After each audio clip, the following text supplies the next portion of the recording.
Alors moi, j'ai ma maman qui est auxiliaire de puériculture.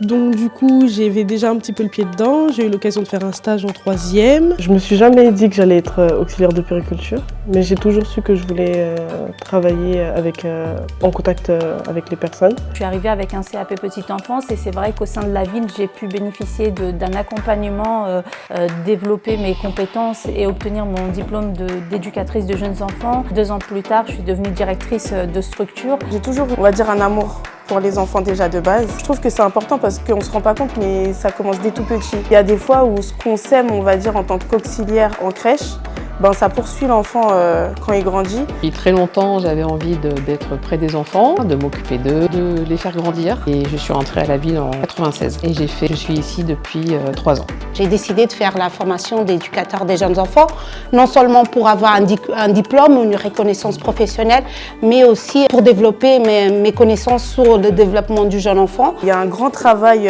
sur le secteur de la petite enfance. Et du coup, ça me plaît. Par exemple, j'ai pu participer à la semaine culturelle.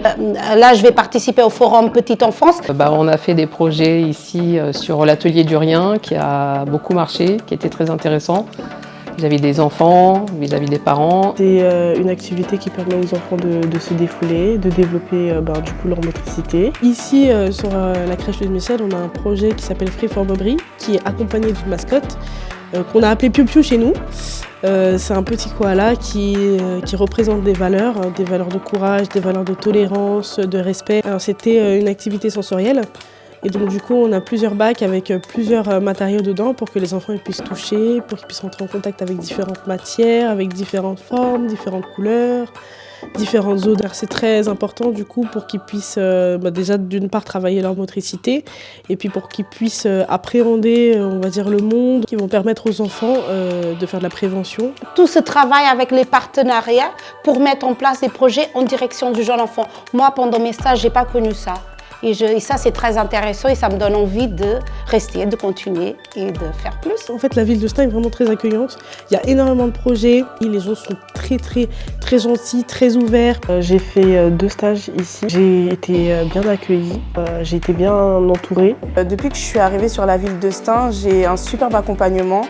Je vois qu'on me considère même en tant qu'apprenti, que mon avis compte. Et c'est vraiment ce que j'ai aimé parce que ça me permet de me développer davantage.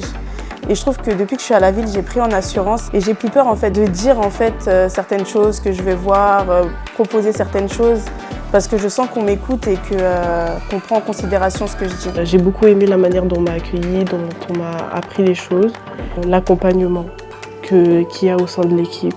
Comment les filles sont soudées entre elles. J'ai été vraiment accompagnée, mise en valeur par notamment la direction qui valorisait mes actions au quotidien. Je me suis tout de suite sentie chez moi. C'est comme si j'étais starnoise maintenant.